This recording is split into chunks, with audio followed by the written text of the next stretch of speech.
আসসালামু আলাইকুম। এই কারণে বরিশাল আসলে চ্যাম্পিয়ন দল এবং এই কারণেই বরিশাল এরকম একটা চ্যাম্পিয়ন দল গঠন করেছে।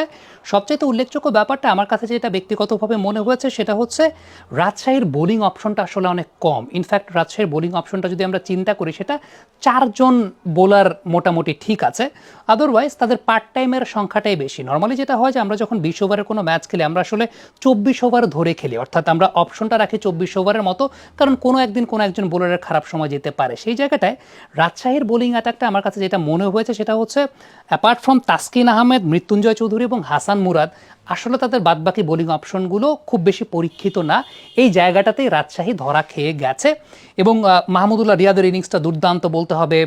আমরা দেখেছি ফাহিম আশরাফের ইনিংসটা, শাহিন শাফরিদি আগে ব্যাটিংয়ে নেমে, মোহাম্মদ নবী ওই জায়গাটা ব্যাটিং করতেই নামেন নাই, শাহিন শাফরিদিকে দিয়ে ব্যাটিং করানো হয়েছে।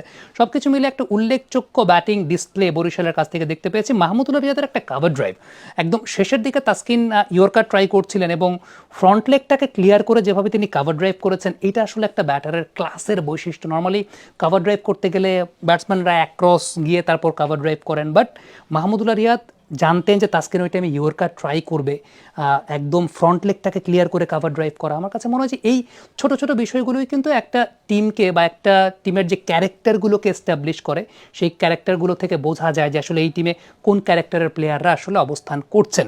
এবং ইনিশিয়ালি ব্যাটিং ডিসপ্লেটা আসলে খুব বেশি ভালো হয় নাই।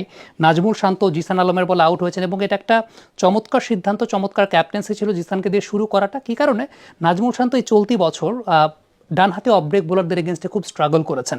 ইন্টারন্যাশনাল টি20তে খুব সম্ভবত 13 ইনিংসে বা 12 ইনিংসে 6বার আউট হয়েছেন এবং তার অ্যাভারেজটাও মাত্র 12 against right arm off break bowlers. So সেই জায়গাটা তার এগেনস্টে ব্যবহার করা হয়েছে এবং এটা একদম পুরোপুরি ক্রেডিটটা পাবে। এবং সবচেয়ে উল্লেখযোগ্য ব্যাপার, বিপিএল এত রান হয়েছে, উইকেট ভালো মেনটেন করা হয়েছে। এবার এই জায়গাটা একটা দৃশ্যমান পরিবর্তন আমরা দেখতে পেয়েছি। আরেকটা ব্যাপার বলবো সেটা হচ্ছে আমরা একটু লাকি। আমরা লাকি এই কারণে সূর্যের আলোটা শুরু থেকে পাওয়া গেছে। গেল 2 বছরের বিপিএলটা একটু চিন্তা করেন, গেল 2 বছরের বিপিএলে কিন্তু সূর্যই উঠে নাই দিনের ম্যাচে সূর্যই উঠে নাই। এখন যে বিষয়টা ঘটেছে সেটা হচ্ছে যে সূর্য যেহেতু আগে থেকেই উঠেছে এবং মোটামুটি হিট ছিল, তো উইকেটের ড্রাইনেসটা কিন্তু ক্লিয়ার হয়ে গেছে এবং বাতাসে এয়ার ডেন্সিটির পরিমাণটা কম ছিল। এয়ার ডেন্সিটির পরিমাণটা কম থাকার কারণে সেটা বলের সাইড ফোর্সের উপর খুব বেশি ইম্প্যাক্ট ফেলতে পারে নাই, যে কারণে এই বিপিএলে আপনি দিনের ম্যাচে আজকে শুরুর দিনে রান দেখতে পেয়েছেন। এটা ক্ষেত্রে আমরা বলবো যে ওয়েদারের কারণে আমরা একটু লাকি বটে, কারণ এখনও কিন্তু ওইভাবে শীত জেকে বসে নাই। এর আগের বিপিএল বা এর আগের 2 বিপিএল আপনি যদি চিন্তা করেন, সকালবেলা মোটামুটি 12টা-1টা পর্যন্ত সূর্যই দেখা যায় নাই। সেই জায়গাটায় এই বছরটাতে এই জায়গাটা একটা উল্লেখযোগ্য বিষয় যে প্রকৃতিগতভাবে আমরা একটু লাকি এবং উইকেটটাও বেসিকলি খুব ভালো মেনটেন করা হয়েছে বা ভালো উইকেটে খেলা হচ্ছে। এবং সবচেয়ে উল্লেখযোগ্য ব্যাপার, যত ভালো উইকেটে আপনি বানান না কেন, সূর্যালোক যদি না পাওয়া যায় উইকেট কিন্তু ড্রাই থাকবে, উইকেট কিন্তু স্কিডি হবে না। সেই জায়গাটা যেহেতু সূর্যের আলো ছিল, শুরু থেকেই উইকেটের ড্রাইনেসটা কমতে শুরু করেছে, যেটা একটা উল্লেখযোগ্য ব্যাপার ছিল বলে আমার কাছে মনে হয়।